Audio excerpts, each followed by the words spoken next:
Hello friends, welcome to my channel GS can. आज मैं आपके लिए नई स्टोरी लेकर आया हूँ। जिस स्टोरी मन की शांति के ऊपर बेस्ड है। व्यक्ति मन की शांति के लिए क्या क्या नहीं करता। मन की शांति ही सच्चा सुकून है। सब आदमी मन की शांति को पाना चाहता है और अपनी ज़िंदगी को सुकून से गुजारना चाहता है, पर वो हमें बहुत ही मुश्किल से मिलती है। मन में शांति के कारण हम बहुत सारे काम नहीं कर पाते और हमारी लाइफ में जो भी प्रॉब्लम होती है हम उसे सॉल्व नहीं कर पाते। वो सब मन की अशांति के कारण ही होता है। आज की स्टोरी भी इसी पर है। जो काम सब मिलकर नहीं कर पाए, वो काम एक आदमी ने शांति से कैसे कर दिखाया, वो इस स्टोरी में बताया गया है। मैं स्टोरी को स्टार्ट करता हूँ, पर इससे पहले आप चैनल पर नए हो तो चैनल को सब्सक्राइब कर दीजिएगा और लाइक भी कर दीजिएगा। साथ में बेल आइकन को ज़रूर प्रेस कर देना ताकि आने वाली नई स्टोरी का नोटिफिकेशन आपको मिल सके। भी मैं मेन स्टोरी को स्टार्ट करता हूँ। स्टोरी का टाइटल है मन की शांति का फल। एक आदमी एक बार किसी होटल में रात गुजारने के लिए रुक गया। सुबह जब वह उस होटल से निकलने वाला था तो उसने देखा कि उसकी घड़ी उसके हाथ में नहीं है। उसने कमरे में घड़ी को खोजा, लेकिन घड़ी नहीं मिली। शायद घड़ी कहीं खो गई थी।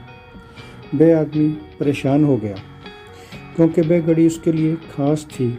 उसे वह घड़ी उसके पिताजी ने गिफ्ट में दी थी, जिस कारण वह घड़ी से भावनात्मक रूप से जुड़ा हुआ था और किसी भी कीमत पर उसे वापस पाना चाहता था, जिस कारण वह उसे खोजने में लग गया। कभी वह अपने बैग में ढूंढता तो कभी कमरे में, कभी खाने के टेबल की ओर देखता, कभी अपनी कार में। उसने बहुत प्रयास किया, लेकिन उसकी सारी कोशिशें बेकार गई और घड़ी का कुछ पता नहीं चला। फिर उसने सोचा क्यों ना होटल कर्मचारियों की मदद ले ली जाए। तो उसने होटल मैनेजर को सारी बात बताई और साथ में कहा कि जो भी आपका कर्मचारी उस घड़ी को ढूंढ के देगा उसे मैं 1000 रुपये इनाम में दूंगा। फिर क्या था, मैनेजर ने अपने कर्मचारियों को ये बात बताई तो वो उसे ढूंढने में लग गए। हर जगह अच्छी तरह देखने में लग गए। कभी अंदर कमरे में देखते तो कभी बाहर देखते, कभी बालकोनी में, कभी कार में तो कभी बैग में, पर घंटों बाद भी घड़ी नहीं मिली। तो लगभग सभी कर्मचारियों के साथ साथ उस आदमी ने भी हार मान ली कि अब घड़ी नहीं मिलेगी। तभी एक कर्मचारी आदमी के पास आया और बोला, सर, आप मुझे एक चांस दे सकते हो, पर इस बार मैं ये काम अकेला ही करना चाहता हूँ।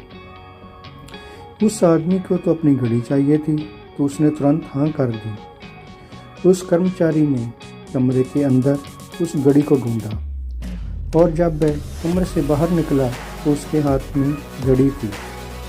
वह आदमी घड़ी को देखकर बहुत खुश हो गया और उससे बड़े आश्चर्य से पूछा, कहाँ मिली तुमको ये घड़ी?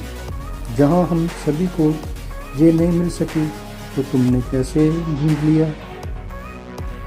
तो वह कर्मचारी बोला, सर, मैंने कुछ नहीं किया, बस मैं कमरे में गया और चुपचाप एक जगह पर बैठ गया और उस घड़ी की आवाज़ को बड़े ध्यान से सुनने लगा और कमरे में शांति होने के कारण मुझे घड़ी की टिक टिक टिक टिक की आवाज़ सुनाई दी, जिस कारण मैं उस आवाज़ की दिशा की ओर बढ़ा तो मुझे ये घड़ी बिस्तर में तकिए के नीचे मिल गई।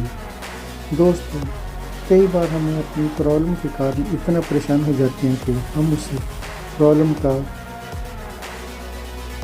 सलूशन नहीं मिल पाता। ये सब हमारी मन की अशांति के कारण होता है।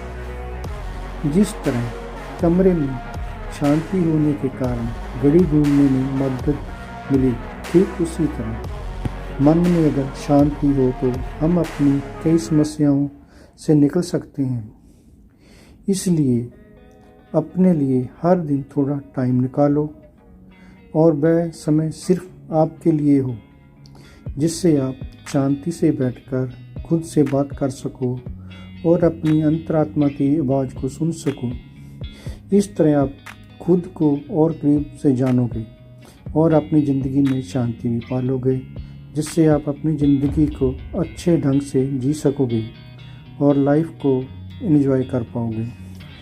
सो दोस्तों, लगता है कि इस कहानी से आपको बहुत कुछ सीखने को मिलेगा कि कैसे हम शांत मन से एकाग्र मन करने के बाद किसी भी अपनी समस्या का हल ढूंढ सकते हैं।